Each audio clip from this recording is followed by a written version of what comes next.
In this video, I am going to show you how to import photos from Facebook to Google Photos.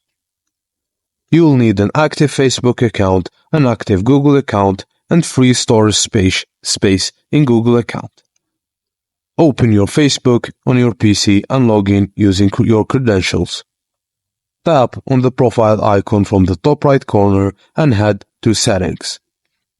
Under Settings, click on your Facebook information from the left side panel. Click on View button in front of Transfer a copy of your information option. Then click on Google Photos option.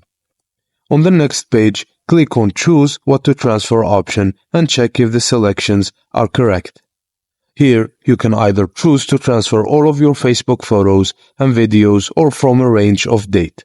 After this, click on Connect and log in using Google account credentials. Now, log in using your Google credentials and link Google Docs to Facebook. Once linked, Start Transfer link will appear on Facebook. Once everything is set, click on Start Transfer button, enter your Facebook password to continue the process.